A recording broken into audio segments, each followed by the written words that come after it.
So, you want to be a Twitch streamer. Whether you're trying to be a top player like Ninja, a speedrunner like Trihex, or something in between like Amaranth or Destiny, there's a lot you need to know before you get started. In this video, I'm going to go over the 10 most important things in my opinion that you'll need to get from never streamed before to all the way to having that affiliate button. Just know that once you get that sub button though, that's just the beginning, and you still got a long way to go before you get to the big leagues. I'll be covering a lot of different things in this video. However, don't be freaked out if it seems like a lot of information. I'll be breaking each one of these steps down in a later video where I just focus more on that particular step, so there'll be a follow-up to this. As well, if you want any further information before those videos come out, you're more than welcome to check out the links below. I have a link to my Twitch stream as well as a Patreon where I'll be selling one-on-one coaching in the event you're interested in that as well. But with all that out of the way, let's get started.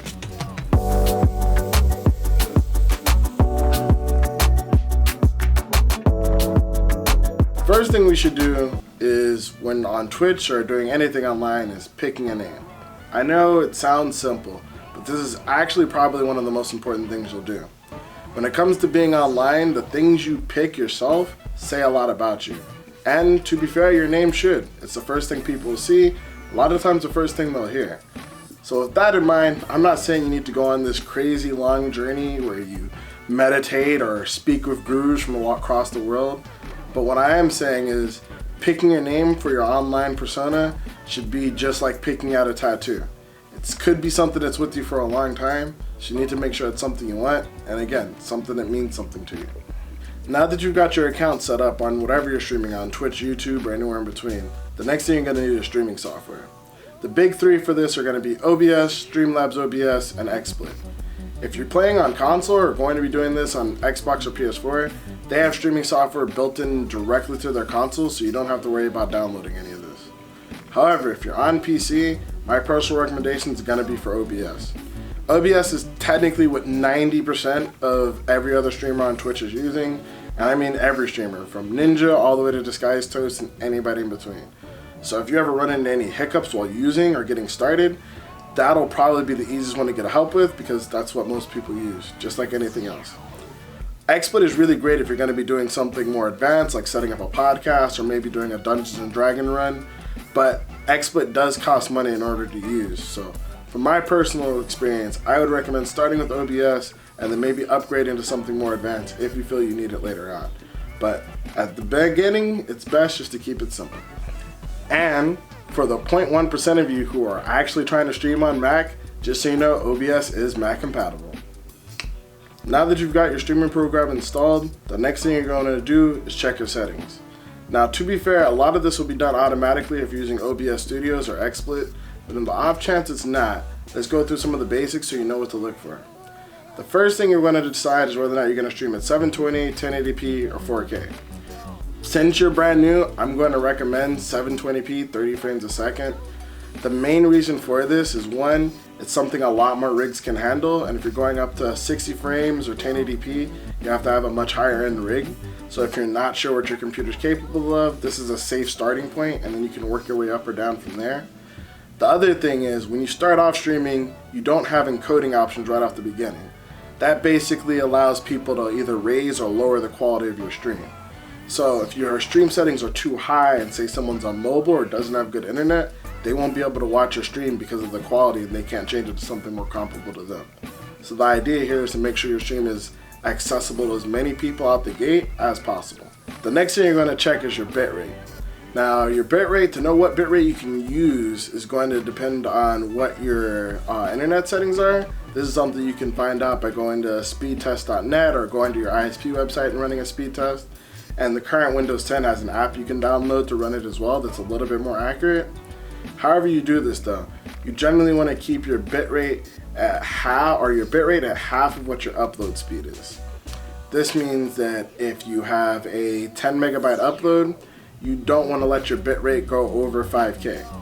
Now realistically, to stream at 720p, you only need a 3500 bitrate, which is a pretty standard for a crisp stream at 720p, 30 frames a second. And in order to go higher than this, you have to be either an affiliate or partner. So it's best to just try to keep it at this range anyway when you're starting out. Now that you've got that out of the way, you need to set up what your stream is going to look like, and this is where you go to the scene section. These aren't super crazy and they don't need to be super elaborate. You don't need crazy transitions or anything like that out of the gate. All I recommend you have is something for starting stream, something for when you've got to go AFK, a be right back screen, a setup for what your main screen is when you're playing your game like League of Legends or Fortnite, and then hey, the stream is ending kind of thing. The idea here is just so you have some things to transition to and so that you have a way to communicate what's going on to your stream if you're not on screen. Again, you don't need to pay someone to do something like this for you out of the gate or get some cool panels or designs. The easiest way to do this to get started is just find a cool GIF or a cool picture you like, throw it into your stream, use the insert text button on OBS or XSplit or whatever you're using, type some text like be right back soon or thank you for watching, and then you're good to go. This technically doesn't have to do with OBS, but I'm putting in this section just because I couldn't figure out where else to put this. Inside your Twitch settings is an opportunity or the option to save your VODs. Twitch won't automatically archive your broadcast, so you have to go in and turn this on in your account in order for it to do it. I believe the same is true for YouTube as well. This is really important even if you don't have Twitch Prime or Twitch Turbo, because even though it'll only hold it for 14 days, it still gives you some time to look back at your stream, look how you did, see how you can improve and things like that. One of the best ways to learn how to make your stream better is to watch your stream. So it's really important that you save your VODs so that you have the ability to do this. Plus, if you don't, then you'll never have memory of your very first time. Now that we've got that out of the way, the next thing I think you should do is set up some chat bots. There's a couple different kinds. One of the most popular one is Nightbot, but you've also got Streamlabs Bot and Stream Elements. What bots do is they help take care of a lot of the early headaches that streamers deal with. One thing is they'll help combat other bots. If you've ever seen trolls come into channels or just spam, negative things or links to different sites, they'll take care of that for you so you don't have to worry about it. They'll time it out and remove it from your stream. But they can also do other cool things like track loyalty to see who's been in your stream longest, and even give out points for people to use to redeem for different ways to interact with the stream. This could be anything from gambling with each other, dueling each other, or being able to help you pick music while you're streaming. Having a chat bot is really good just because it kind of helps people interact with your stream without necessarily having to interact with you directly, and they help you manage your stream without having to ask for your permission directly. You just give them a couple quick commands, a couple basic setups of what's allowed and what's not allowed, and they'll take care of the rest. So before you get started, if you're gonna make it in this industry, ultimately at the end of the day, people are coming to your stream to hear you. Now, there's plenty of people who don't use webcams, so I don't think necessarily a webcam is needed to get out of the gate, but you are going to need a decent microphone. I know most people feel like their headset mic is great, but I'm gonna just be honest with you, it's not.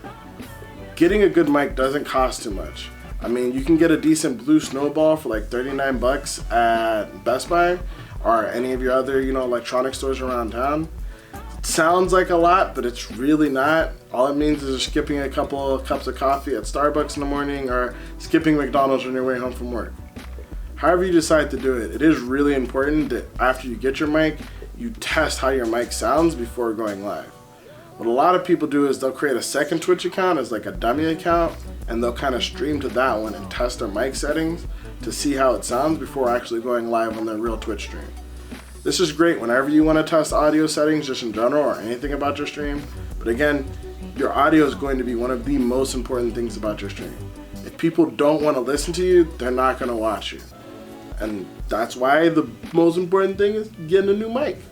Alright, so now we've got everything set up for you to stream. Now we've got to decide what we're going to play, right? I know that this seems like the easy part, but this is actually really important. I'm not necessarily saying that there's a specific game you should or shouldn't play, but what I am saying is you should probably pick with something that you can stick with for the entirety of the stream. Your average Twitch stream when starting out should be about 2 to 4 hours in my opinion, so I'd probably try to find a game that you can stick with for an extended period of time. The reason for this is a lot of times when people come to your stream, they're coming to your stream for the game you're playing first and you second. You have to convince them that you're worth hanging around with. However, if you're jumping games every hour or so, it's really hard to bring people in, or more importantly, get people to come back because they don't know what to expect from you when they get there. It's not terrible to switch games, but at the very least, try to keep it to be something within the same genre or only after a certain period of time in the stream. Again, you want to make people come back, and consistency is one of the best ways to do that. So find a game that you like to consistently like to play. Now that you know what you want to play, the first thing you should do is find other people that are playing that game. Check out a couple streams inside that directory and see who you like, who stands out to you, what grabs your attention. I was once told that the art of originality was stealing something and forgetting where you stole it. So, my thought process here is to go to these streams, see what things you like about them, and figure out ways how you can make them your own. Give them your own style, your own flair, so that you have some idea of what you want to do when you finally start your stream. It's all cool to just boot up your stream and get started, and it's the fun of just kind of jumping into it, but I feel like you'd enjoy yourself a lot more and feel a lot more comfortable with streaming overall if you go on with some kind of game plan. And the best way to do this is to look at those who came before you. Plus, you never know, while you're doing it, you might make a new friend. Alright, we're getting dangerously close to the part where you actually hit the go live button, but this is like one of the last and probably one of the most important things before you do that. When you go to Twitch or YouTube or wherever, the most important thing as a starting streamer is to pop out your chat. Now, I personally do this with a dual monitor setup, but if you don't have two monitors, another way you can do this is with a tablet or a cell phone, but you want to make sure your chat is almost as big as the screen that your gameplay is on, in your eyes. The main reason for this is, unless you're like a top player like Faker or Doublelift, more than likely people are coming to your stream for you. And I guess for you, I mean to interact with you, not necessarily just to watch you. If you're a pro player, I suppose you can disregard what I'm saying, but until people know you're pro, you're going to need to give them a reason to stick around. This is why popping out your chat is so important. As a smaller streamer, nothing is going to be more important than the community you're trying to grow, so you need to be looking there as soon as someone comes in and says hi to be ready to respond. In my personal opinion, when starting out, you should be looking at your chat every 15 to 30 seconds just to make sure someone hasn't said anything, so you're responding as quick as you can. I know this might seem like a little much at first, or it might seem a little disheartening if there's not a lot of people talking when you start out, but that's okay. Don't let that bother you or get to you. You want to make sure you're there for the people who do come to your stream. Don't worry about the people who aren't there. In the early days of your stream, there may not be a lot of people talking to you, if anyone at all. An easy way to get over this or to get over the pre-game jitters is to practice talking to yourself. If you're just sitting there all quiet when someone comes in, it's not going to attract a lot of new people to your stream. So you want to practice just saying whatever's on your mind, whether it has something to do with the game or not. The main reason for this is it keeps you making conversation so that you have something interesting going on, something that people can bite onto, latch onto, and get a part of. Another way to get around this would be to bring a friend in. I think this is a great idea, however, when doing so, two things are important. One, you need to make sure that they're not dominating the conversation, because at the end of the day, people are clicking on the stream to hear you. Two, you need to make sure their sound levels are good. It's crazy if you spend all this time making sure your mic sounds good, and then your friends are screeching in your ear the entire time in your stream. Now that you've got it started and you're doing the streaming thing and you're getting into it, something I think is really important, and this is probably one of the most important things for growth when starting out streaming, is react when you get hosted. For those who don't know what hosting is, essentially is on Twitch, and I believe on YouTube as well, and even Mixer at this point. If someone ends their stream, instead of just simply ending their broadcast, they can choose to instead show your broadcast in its place. Ah! I'm being rated! Think of it as the equivalent of being the end credit scene for their Marvel Cinematic movie, right? So if I'm Iron Man, you're the Hulk cameo at the very end of my stream. This is a really big deal because this means someone chose to share their community with you, even though they didn't have to, and for no gain of their own. You need to treat it as such. The easiest way I look at it is, I would just say every person they send to my stream is worth $100, so if they host me with 10 people, I'm going to react the same as if they just gave me $1,000, because as far as I'm concerned, they gave me $1,000 of their people's time and trust. It's really important that you show that you're happy when you get hosted, because you should be, for one, but two, it's the best way to make people, one, want to host you again, and make the people who hosted you want to come back or hang out in your stream. Ultimately, at the end of the day, the purpose of this is to convince those people to not just watch them, but to watch you too. And you have to do that. If you're just sitting there, not even acknowledging the fact that they're probably never gonna come back. This is a quick one, and unfortunately for all you YouTube and Mixer guys, this one's only for the Twitch people. But for you Twitch streamers out there, get better Twitch TV. It's an extension for Edge, Google Chrome, and Firefox, and it basically just does exactly what it says. It makes Twitch better. It adds extra emotes, extra controls over streams. It even added dark mode well before Twitch has it. There's a lot of things that you can go in and learn to mess with over time, but even just by adding it on default, it'll improve your Twitch experience, I promise. So take a couple seconds out of your time, go to your browser or your extensions, and get better Twitch. It's better. Now that I've gone over a lot of things to help you get started, I want to go over some quick pitfalls that new streamers fall into to help you kind of avoiding some of the mistakes even I made when I got started. First and foremost, don't go around to other people's Twitch streams promoting your Twitch stream. I know it may seem harmless, but it can be really irritating for other streamers and does nothing but ruin your reputation in the Twitch community. Same for YouTube or Facebook or anywhere else that you might be doing this. I know that some people might feel scared to talk about their Twitch streams, and I wouldn't say to go that far to never talk about your stream. If, say, it comes up in conversation or the topic of streaming comes up, don't be afraid to add your input. But just don't go into someone's chat and be like, hey guys, I'm a Twitch streamer too. It just is a bad look overall and isn't going to get you anything but a couple of awkward glares. The next thing I'd be worried about is the follow for follow or sub for sub thing. You might see this go around from time to time, and though a lot of people might feel follow for follow is harmless, it doesn't actually help your channel grow. Admittedly, it will help you push the affiliate quicker, but once you're affiliate, follows don't really mean anything if the people aren't following through and checking out your stream. And if you ever do something like sub for sub, especially on Twitch, that can end up being really costly and not actually getting you what you want. You want people to sub to your channel who choose to support you, not subbing to someone simply because they choose to sub you. The only person who wins in that equation is Twitch. And the last one I'd like to put up here is don't go to someone's stream and ask them to host you, even jokingly. I know it may not be seen as like a big deal, but again, it's something that rubs people the wrong way and sends the wrong message and puts out the wrong vibes. If someone likes you or their content, I'm sure they'll host you. People are really nice on Twitch and on all of these platforms. But if you go around asking for it, it just looks kind of like you're begging, and nobody likes that kind of vibe in their stream or that type of vibe being put in their community. You get what I'm saying? And one last thing. If you gotta go live yourself and you've been watching someone stream, don't type in their chat that you're leaving to go live. Just say you've got other things to do or it's been fun hanging out with them. But again, it just seems kind of backhanded, and it seems as if it's a backhanded way to promote your stream, even if that's not what you're doing. It's better just to say, hey, I've been fun hanging out with you, but I gotta take off, and then do your own thing. I promise you, all of this seems kind of like nitpicky, but it can be a big deal in Twitch, Mixer, YouTube, anywhere, and it's just better if you don't do it. And that's it, guys.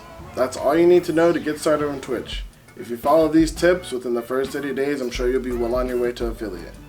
I know it sounds a lot scarier than it is when you get started, but it's really, really simple. The hardest part of all of this, in my opinion, is actually just hitting that start stream button. But once you get a few of those under your belt, the rest of it will be a cakewalk. If I had one final piece of advice, it would be just to have fun.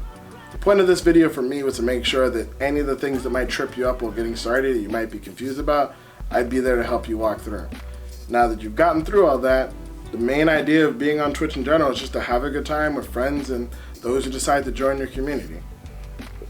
If you enjoyed this video, or you have a friend who might be interested in getting streaming too, I'd ask you might share it to them just to help them out as well. Other than that, if you want to follow up with this or any other questions, links to all my social medias will be in the description below. And if you want to bug me on Twitch, I stream every Monday through Thursday from 6 p.m. PST to midnight. You're welcome to join me and bug me about all this there. But after all that, I just want to thank you guys for watching. And until next time, my name is Shinobazu, your gaming anime ninja, and I'll catch you guys later.